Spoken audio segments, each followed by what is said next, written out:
Amy Goodman, joined on the telephone right now by Alina Sen, Dr. Binayak Sen's wife, joining us from India. Welcome to Democracy Now! Can you talk about the sentencing of your husband to life in prison last Friday? Yes. Yes, Amy, it was a complete shock because we had not expected anything like this. We thought that since it was such a high-profile case and the state government of Chhattisgarh had staked their prestige on this, so we figured that they would find him guilty of something, although the evidence did not indicate any guilt. But we had no, we did not think that they would pin the charge of sedition onto him and sentence him to the maximum punishment for that, which is a life term. It was totally unexpected. And I think both he and I, our daughters, and the rest of the family and all his friends were in complete shock. So he is now in prison and you just saw him?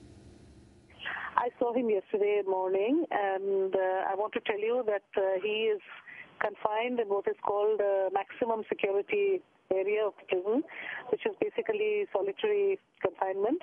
It's a small courtyard with 5 cells, and he is in one of them. The 2 other co-accused in his case are in 2 of the other cells, and there are 2 other prisoners whom I don't know. So 5 cells are occupied, and they are let out into the courtyard only for about 4 hours in the morning and 2 hours in the afternoon, and that is it. And the rest of the time they're locked away in the cell.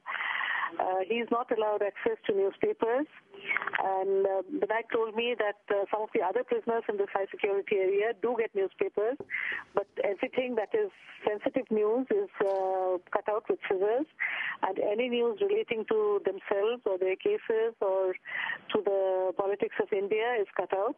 So I imagine that Binayak has no idea that all over the world people are talking about him, and people have a lot of questions at the minimum and a lot of criticism at the maximum of the way in which he has been sentenced.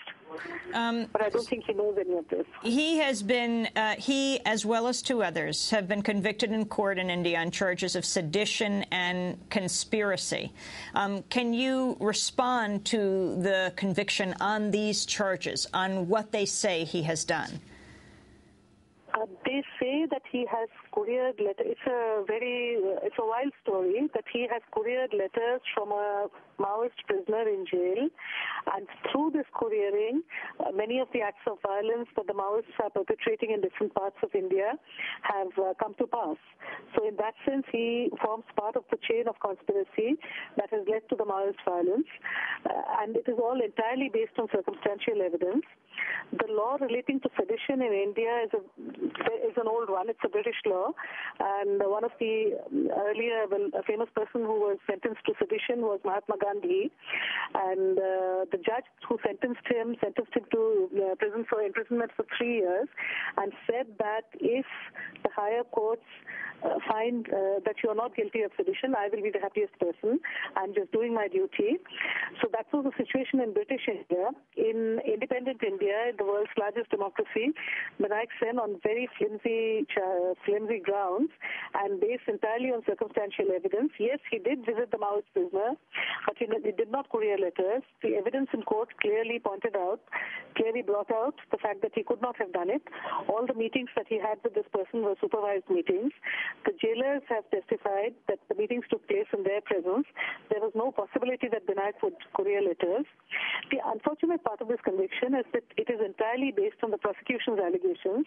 The cross-examination of the prosecution witnesses that our lawyers have done have been ignored totally, and our defense witnesses who were put on, and they testified to, for example, the fact that the house search was illegal and the documents that were seized at our house were carried away in an unsealed condition.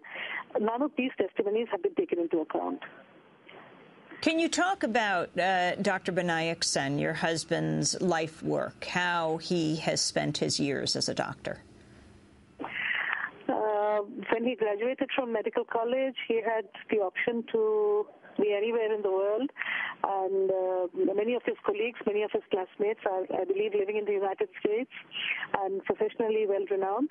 Binayak chose to work in India and chose to work among tribals. For a short time after he graduated, he taught at Jawaharlal Nehru University, but he found that too esoteric. He wanted to work with people. So he moved to this part of central India and designed health programs at various levels with a trade union and later with tribal villagers, training health workers and teaching them to look after as much of their health needs as possible, setting up mobile laboratories in an area that was endemic to falciparum malaria, where malaria was a killer disease. So he spent all his life working with poor people on infectious diseases, not on esoteric medical conditions, and obviously did not make any money from his medical practice. He got involved with human rights work. I think he became a member of the PUCL, People's Union for Civil Liberties, during the emergency, but he was not a very active member until about 5 or 6 years ago, when the situation in Chhattisgarh became heavily polarized, and the Chhattisgarh government started something called the Sarva Jurum, which was a vigilante movement, vigilante armed, something that the state government was arming against the Maoists. But many of us felt that this was leading to large-scale human rights violations, and that there was a design in which the Salva Jurum would empty the villages out to take people to relief camps, refugee camps, and the lands where the Adivasi, where the tribals lived, were extremely rich lands, and they had different kinds of minerals under the soil, and this was just a ground clearing operation. I just wanted to read the words of the Nobel Prize-winning economist, Amartya Sen, who has spoken out for the release of your husband, Dr. Binayak Sen, noting his conviction on sedition charges is a ridiculous use of the laws. Amartya Sen said he expressed hope the Supreme Court would give relief to the activist.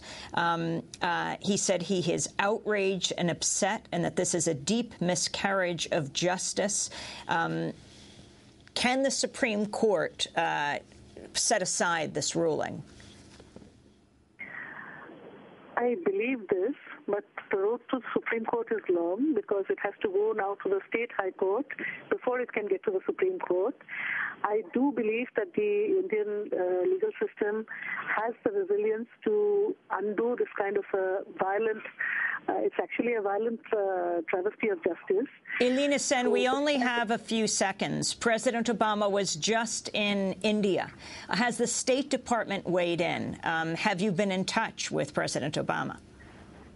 No, I have not, but I hope that our friends in the United States will, and I hope that people all over the world will bring pressure to bear upon the State Department of the United States, as well as upon the governments of their respective countries, to interact with the government of India, because the world is now a global village, and good governance is something that we all desire, all countries in the world, and there is no way that the government of India can allow this kind of a miscarriage of justice to go on. Elena Sen, we will leave it there, but we will follow of course, the progression of your husband's case. Dr. Binayak Sen has been sentenced to life in prison in India on sedition and conspiracy charges.